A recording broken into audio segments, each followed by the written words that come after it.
Hola, hola, bienvenidos a Big Left, Centinela de los últimos tiempos. Hoy es un día de buena noticia.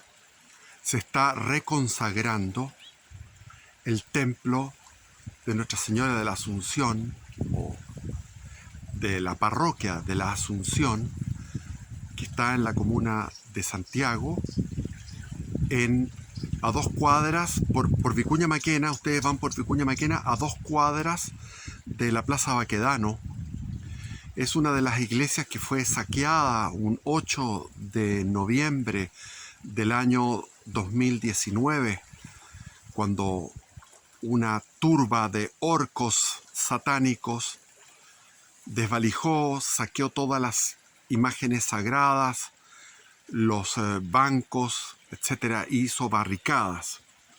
Después pasó un año, entre medio de la pandemia, la parte más dura de la pandemia, y el 18 de octubre del año 2020, cuando se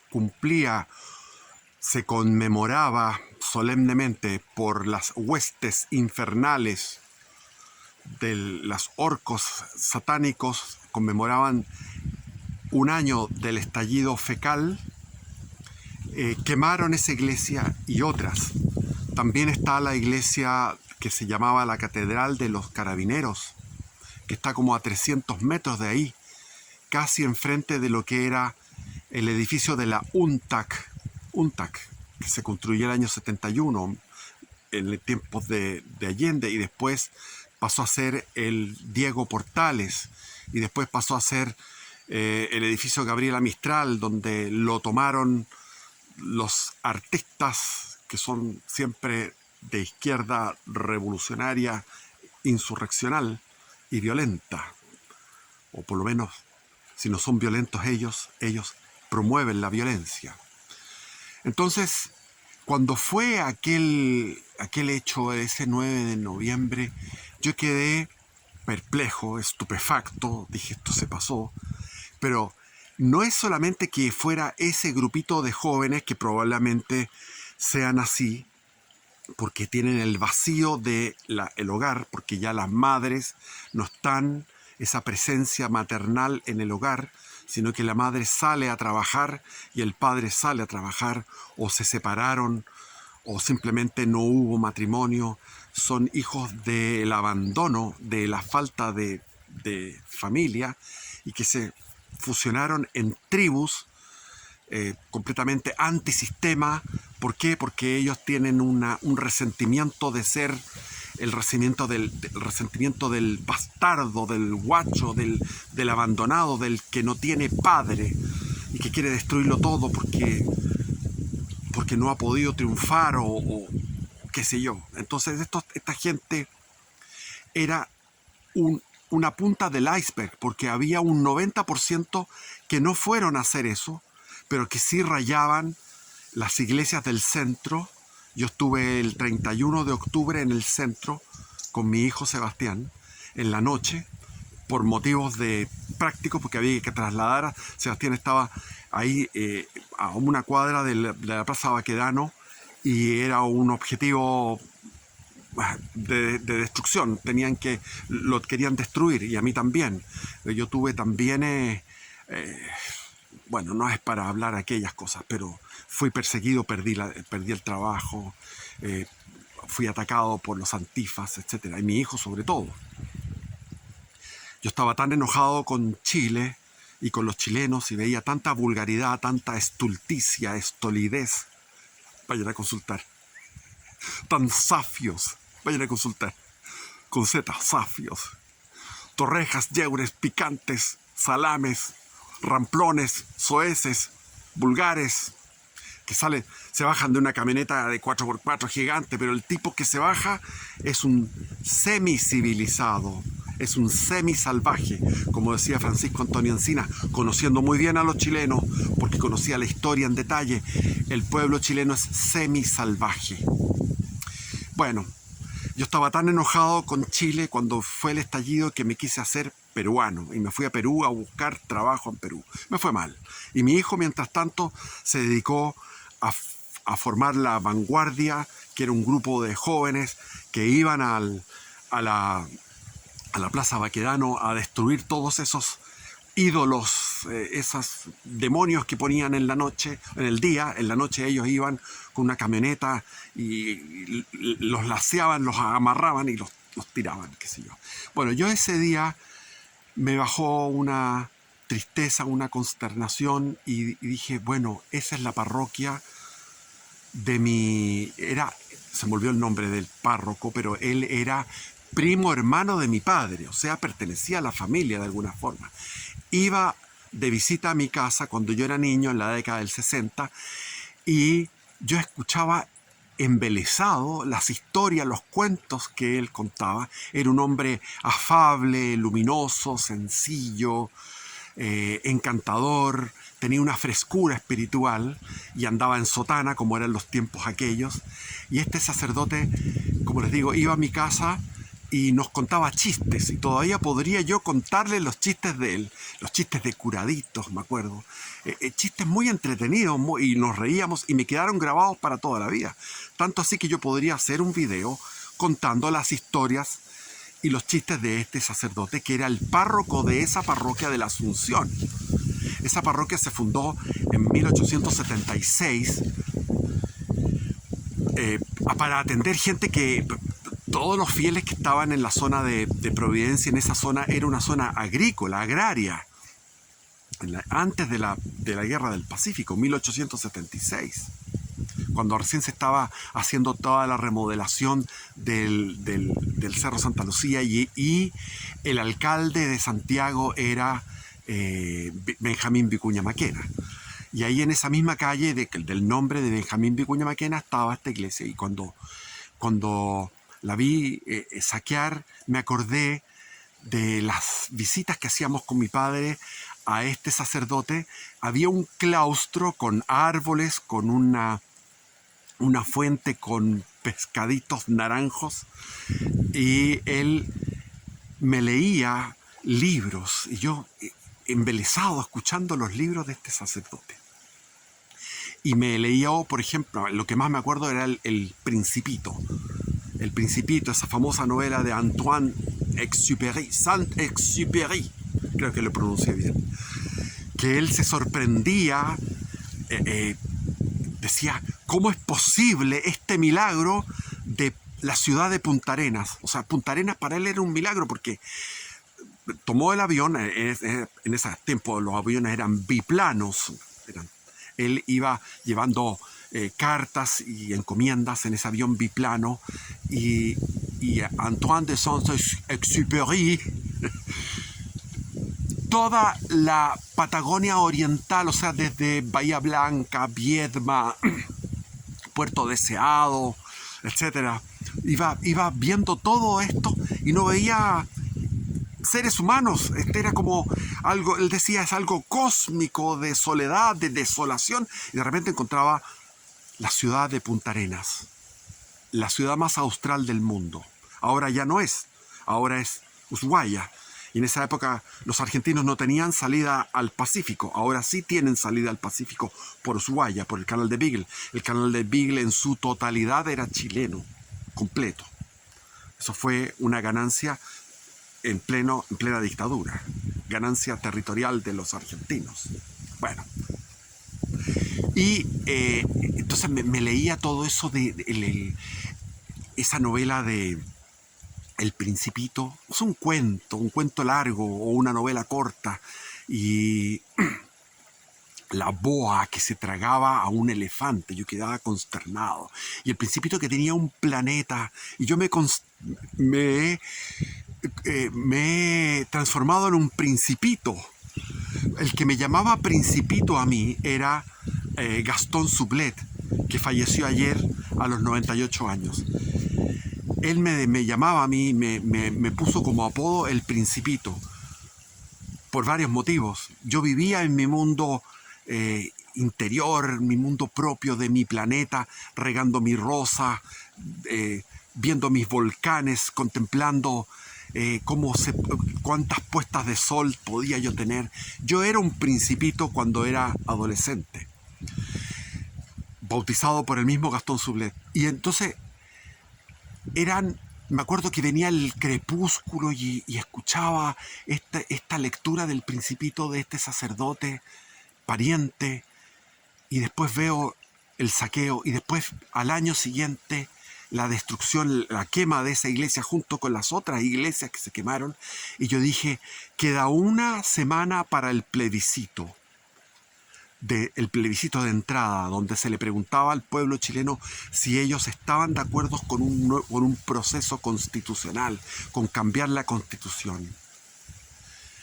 Y me sorprendió, yo esperaba un 40% de rechazo, nunca pensé que íbamos a ganar, pero jamás me imaginé que iba a ser un 78%, repito, 78% de los chilenos que estuvieron de acuerdo con que Chile fuera quemado, con que Chile fuera arrasado, que hubiera 600 pymes destruidas, varios cientos de supermercados destruidos en barrios populares, quemados en barrios populares, estaciones de metro de barrios populares quemadas, iglesias evangélicas y iglesias católicas quemadas. En la Araucanía vino un milagro porque ya no había quemazones, no había incendios, no había atentados en la Araucanía, porque esos terroristas, con su experiencia de líquidos acelerantes y todo eso, se fueron a Santiago en esos días.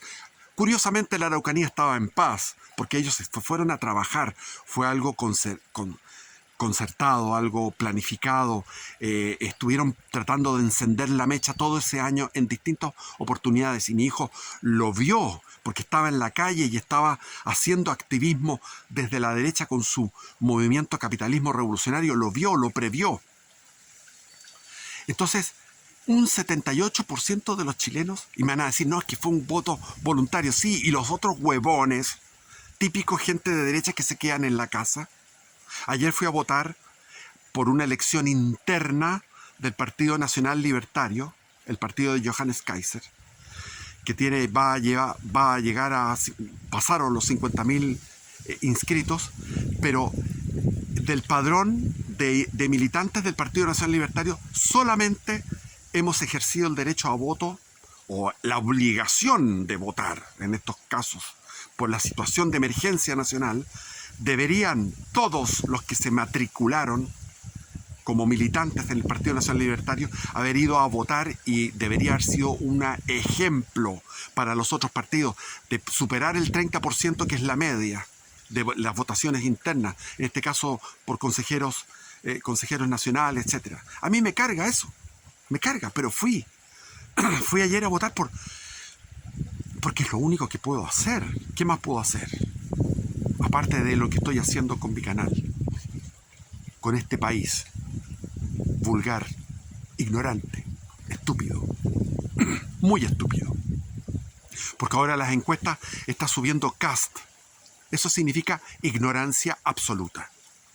Que la gente esté prefiriendo a Kast que a Kaiser, porque el grupo que tiene Kast, que es un grupo de jóvenes y un grupo de gente fanática de él, están haciendo una propaganda donde dicen, no, lo que pasa es que Kaiser es muy joven, es como un Boric de la derecha, no tiene experiencia. En cambio, Kast sí tiene experiencia. Kast tiene experiencia, pero experiencia de traición, experiencia de ser un Judas Iscariote. Yo tengo 2 videos en mi canal donde voy explicando paso por paso, y en el canal de mi hijo tiene un directo donde habla el nefasto Kast, y él le está subiendo. ¿Por qué? Porque la gente dice, yo me he encontrado con gente en mi pueblo, me dicen, gente humilde, evangélica, que siempre va a votar por la derecha, y me dice, yo voto por Kast porque tiene experiencia. Mira, la experiencia.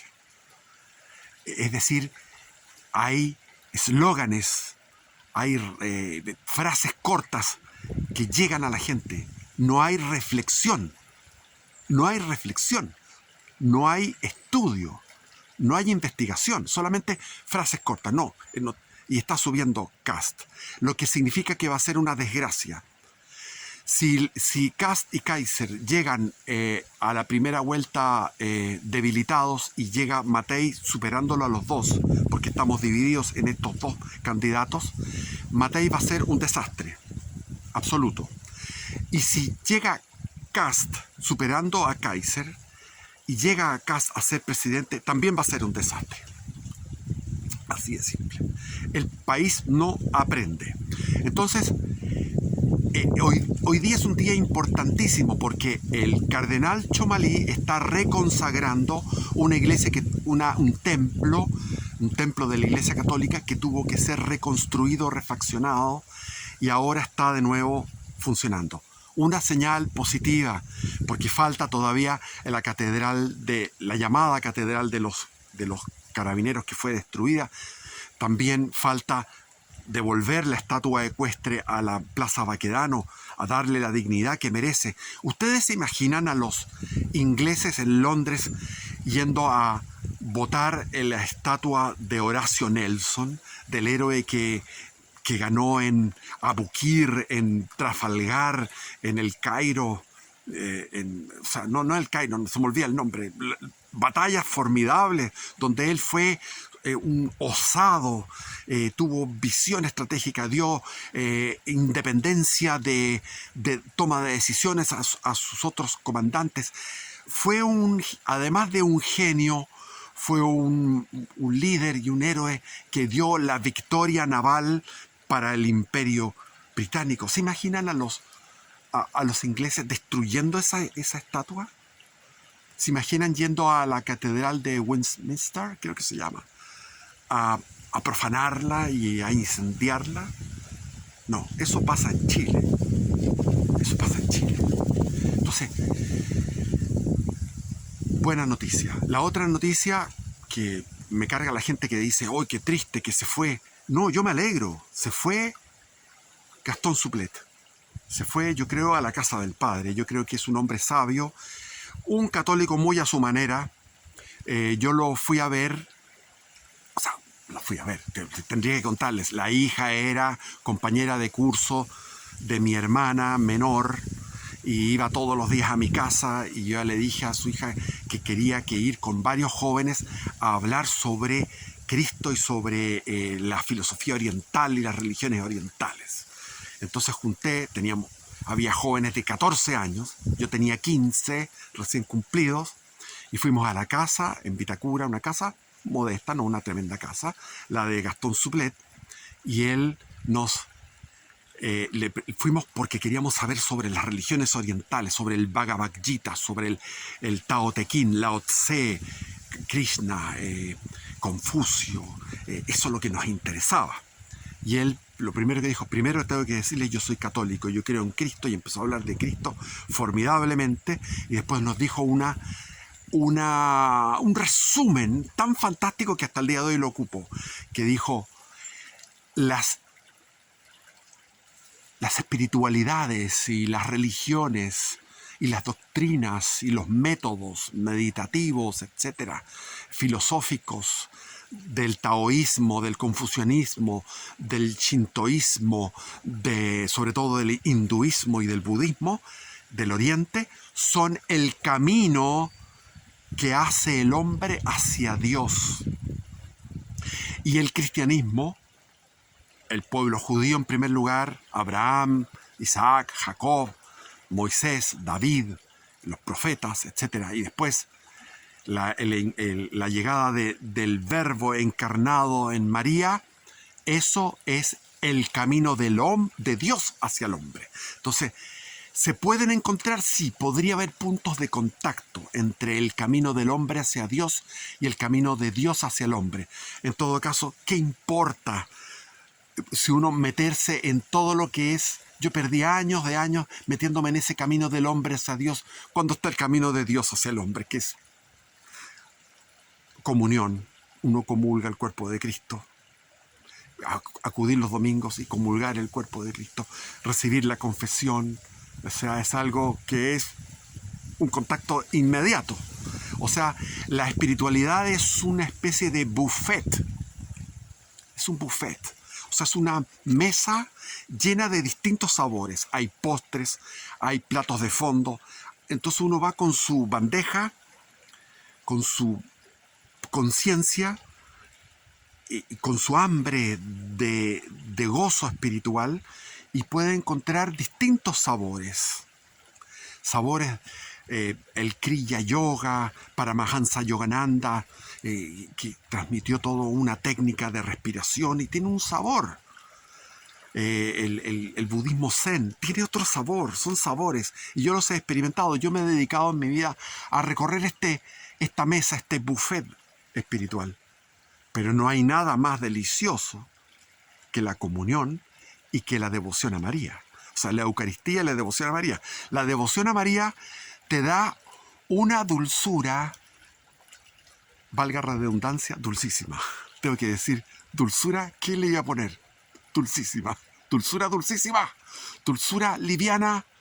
Dulzura como de niño. Dulzura como ambrosía. No podría definirlo. Es indefinible. Es una sensación espiritual magnífica. Absolutamente celestial. Absolutamente celestial. No hay dudas al respecto. Entonces, Gastón Sublet me llevó al conocimiento de muchas cosas esotéricas en la Universidad Católica. Cuando yo era alumno, se daba la molestia de caminar conmigo 1 hora explicándome sus pensamientos. Era el sabio de la tribu. Tenía una manera de ser patriarcal, del sabio con su barba, su pelo largo.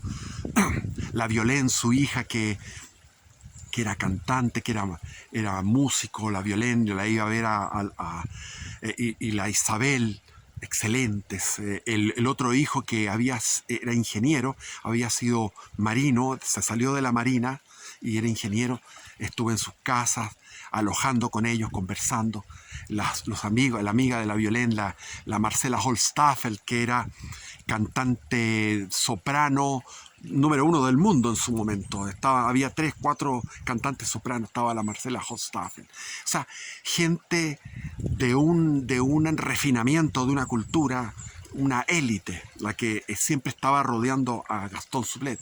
Y fue el que me dio también el mapuchismo espiritual, que después continuó Siley Mora en su libro de filosofía mapuche, y otros poetas a los cuales yo conocí personalmente, a los poetas mapuche. Entonces yo estuve alucinado con el mapuchismo que me impregnó, me metió Gastón Sublet. Fue bellísimo aquella época en la cual no existía la CAM, no existía todo este terrorismo. Uno iba en aquellos tiempos de tranquilidad, de paz, uno iba jugábamos a la chueca con ellos en las reservaciones, jugábamos a la chueca, que me encantaba el juego de la chueca.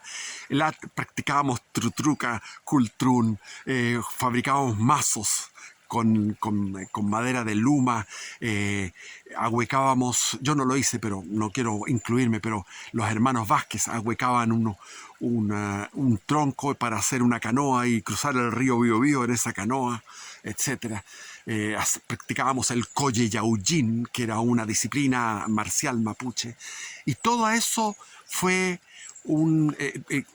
Gastón Sublet era un católico a su manera, un poquito hippie, ecológico. En esa época estaba de moda la ecología profunda, que hasta el día de hoy yo la practico. Yo todavía sigo siendo ecologista profundo, pero yo no es que yo esté con la Agenda 2030, ni con la ecología política, ni con los cambios, con la teoría del cambio climático antropogénico, como sea. Bueno, no, yo sencillamente es una actitud de vida de disfrutar, de respetar, de venerar la naturaleza y cuidarla. Y eso está en el Génesis. Cuando Jesús diga así, bueno, lo mismo, cuando Dios le dice al hombre, cuida, cultiva este paraíso. Antes del pecado original, cultiva el paraíso. O sea, hay un trabajo de jardinero, de agricultor, en la semilla, en horadar la tierra, después en que crezca el pasto y la felicidad que yo siento de ver crecer el centenar de árboles que he plantado, los veo cada uno crecer en estos 3 años. He modificado este territorio, que este terreno lo he modificado con tanta alegría. Entonces, noticia positiva, oremos por Gastón Suplet. Fue un hombre importante, iba más bien, no era de izquierda, sino que era más bien extra, no era ni de izquierda ni de derecha, él era como anarquista. Él mismo me lo dijo, yo soy anarquista. Estaba a un paso de ser un católico tradicional hispanista, que somos anarquistas en el sentido de que el principio de subsidiariedad rige con tanta plenitud en la monarquía católica española, en el imperio español, en el hispanismo, donde primero son los particulares los que generan instituciones eternas que se van revitalizando, como el matrimonio, la iglesia, los gremios, las corporaciones, los gremios y la nobleza de origen, etcétera. Bueno, etcétera. Bueno. Y eso, ya. No voy a seguir hablando más porque ya hablé demasiado. ¿Cuánto llevo? 26 minutos, mucho. Me pasé. Escuchemos. En este momento llovió un montón, fue cantidad de lluvia, pero ahora está suave, está rico. Bendiciones. Viva Cristo Rey.